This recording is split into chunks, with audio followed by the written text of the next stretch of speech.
देखें जी, जहाँ तक एमक्यूम की बात है, एमक्यूम कहती यह है कि जी इख्तियारात को निचली सतह पे आप मुंतकिल करें, और जब निचली सतह के इंतखाबात होते हैं तब उसमें भाग जाती है। तो एमक्यूम का आपको पता है कि एमक्यूम पहले भी बलदियाती इंतखाबात में अपनी शिकस्त को देखकर भागी थी।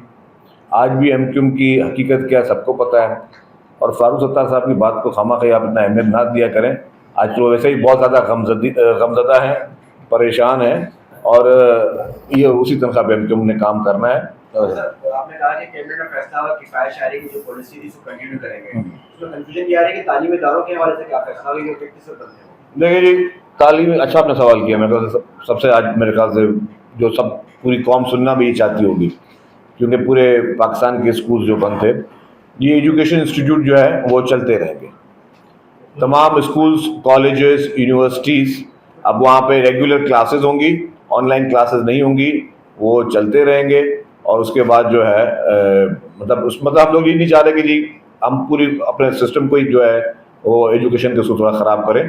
ठीक है, एक मजबूर में करना पड़ा, लेकिन अब वो अपने वर्किंग डेज जो है 5 दिन जो है वो चलेंगे। हाँ, जो सैटरडे को वो था वो फिलहाल नहीं चलेंगे। वो जो पहले हाफ डे होता था सरकारी स्कूलों में वो नहीं चलेंगे, लेकिन ये 5 दिन जो आपके स्कूल चलते रहेंगे। इनका भी जो एजेंडे में फोर्टी कोटा के मुतालिक आज कोई फैसला करना था अदालत के हवाले से, उस मुतालिक क्या फैसला? हाँ जी, मेरा वज़ीर दाखिला से सवाल है। वज़ीर आज़म पाकिस्तान कुछ दिन पहले कराची आए थे, तो 37 गाड़ियों का काफिला उनके साथ था। ये कैसी किफायत शहरी है? आप हमें तो 10 दे रहे हैं, लेकिन वज़ीर आज़म को 37 गाड़ियों का प्रोटोकॉल दे रहे हैं। अच्छा, जो पहले आपने जो फौजी कोटा की बात की, आज कैबिनेट के 100% जो है वो एजेंडा कंप्लीट नहीं हो सका, क्योंकि उसके बाद एक फॉलो इंपॉर्टेंट मीटिंग थी जो कि फेडरल गवर्नमेंट से थी, तो चीफ मिनिस्टर साहब की, उसमें भी हम दोनों साथ शामिल थे। तो इसलिए वो जो डिजीज़ कोटा वाला है वो नहीं हो सका। जहाँ तक आपने प्राइम मिनिस्टर की बात की, वो भी मैं ही जवाब देता हूँ। देखिए जी, कोई भी हेड ऑफ द स्टेट है प्राइम मिनिस्टर साहब, और हर दुनिया के हर मुल्क में प्रेसिडेंट, प्राइम मिनिस्टर या जिस तरह के जितने भी हेड ऑफ द स्टेट्स होते हैं या चीफ मिनिस्टर हैं, गवर्नर हैं, उनकी सिक्योरिटी सिर्फ एक वो भी ये उसको प्रोटोकॉल नहीं कर सकते, वो उनकी सिक्योरिटी अरेंजमेंट्स है, सिक्योरिटी नेसेसिटीज़ हैं, जिसको हम भी चाहेंगे कि उस पर कोई कॉम्प्रोमाइज़ ना हो। क्योंकि आपको पता है कि हमारे पास हालात जो चल रहे हैं, आप एक तरफ अफ़गानिस्तान में आपकी लड़ाई चल रही है, और जिस तरीके से आप वहाँ पे अफ़गानिस्तान में तालिबान से लड़ रहे हैं, तो वहाँ पे आपके पास एक अलग चैलेंजेस है, और पूरी दुनिया के आपके पास चैलेंजेस हैं। तो इस हिसाब से मैं समझता हूँ कि जी अगर प्राइम मिनिस्टर साहब को जो सिक्योरिटी है उस पर हमें कॉम्प्रोमाइज़ नहीं करना चाहिए। जी, आपने जो बात की कराची के मंसूबों की, इस वक्त भी day to day mayor Karachi जो हैं वो कराची के हर मंसूबे पे दिन रात काम कर रहे हैं, मेहनत कर रहे हैं। कराची को हम असल में कंपेयर कर लेते हैं, बहुत आसान है कराची पे तनकीद करना।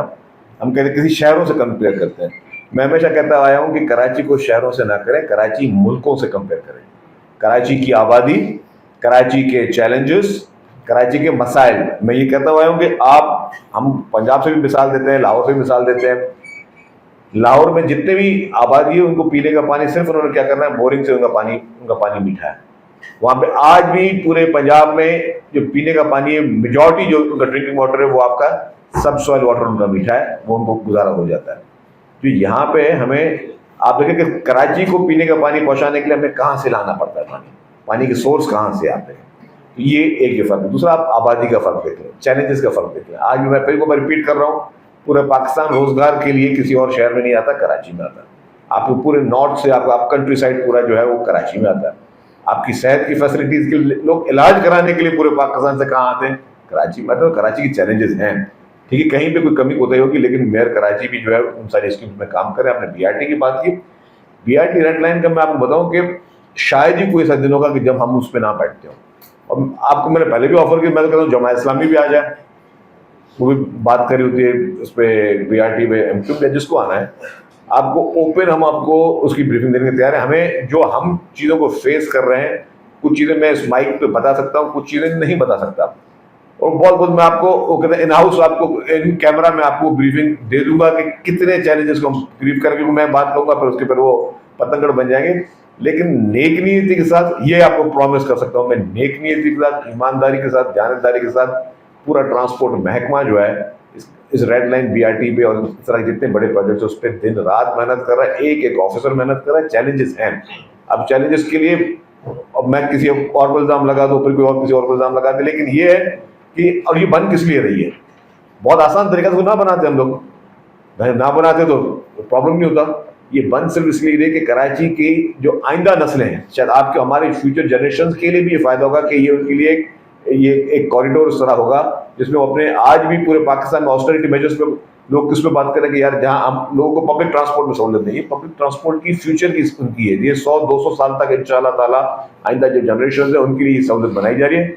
मैं बिल्कुल माजरत ख्वाह हूँ कि यूनिवर्सिटी रोड से रेड लाइन से लोगों को तकलीफ हो रही है, मुझे उनकी तकलीफ का अंदाजा है, लेकिन कोई ऐसा दिन नहीं होता जिसमें हम उस प्रोजेक्ट के लिए नहीं करें। मुझे पता है कि इस वक्त हमारे ट्रांसपोर्ट महकमे में तमाम प्रोजेक्ट्स को सबने अल्हम्दुलिल्लाह अप्रिशिएट किया है, हर एफर्ट्स को अप्रिशिएट किया है।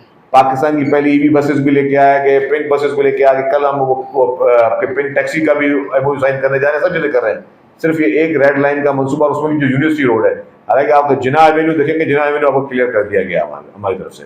जहाँ तक ट्रांसपोर्ट महकमे का काम था, जिना एवेन्यू इज टोटली क्लियर, वहाँ पे कोई प्रॉब्लम नहीं है, वहाँ पे आपको कोई ट्रैफिक कंजेशन इस रेड लाइन की वजह से नहीं हो रही होगी। ये यूनिवर्सिटी रोड वाला जो इशू है, ये हमारे लिए खुद चैलेंज बना हुआ है, और उसमें बहुत ज़्यादा अब बीच में मैं आपको बताऊँ कि ये सिर्फ आपका 2.7 किलोमीटर का तो आपका सिर्फ वो बनना है, आपकी जो K4 की ऑगमेंटेशन आनी है, 96 इंच की जो पाइपलाइन आनी है, एक वो भी चैलेंज है। तो इसी तरीके से बड़ा शहर है, बड़े चैलेंजेस है, जिसमें हर आदमी, हर ऑफिसर, मेरे डिपार्टमेंट के या जो ऑफिसर जो मेरे डिपार्टमेंट में है, वो भी दिन रात कोशिश कर रहे हैं। जो लोगों को इस वक्त तकलीफ हो रही है उसके लिए हम माजरत ख्वाह हैं, शर्मिंदा हैं, लेकिन हमारी तरफ से, गवर्नमेंट तरफ से कोई बदनीयती, नाअहली या वो चीज़ें नहीं है। लेकिन यस, हमें उन तकलीफ का एहसास है, हमें ही करना है, लेकिन उसको जो हर चैलेंजेस को हमने देख कर चलना है। मतलब ये बहुत आसान है कि मैं कोई भी एक डिसीजन ले लूँ और वो काम करूँ, लेकिन उसकी कॉस्ट किसी न किसी ने बेयर करनी होगी। तो मैं ना चाहूँगा कि सरकार की कॉस्ट ज़्यादा जाए, ना किसी को गैर ज़रूरी और नाजायज़ किस्म का कोई प्रॉफिट कमाने दूँ, मुझे एक चीज़ को लेकर चलना है, तो उसके लिए हमारी कोशिश चल रही है, यही हमारा मकसद है। Thank you very much.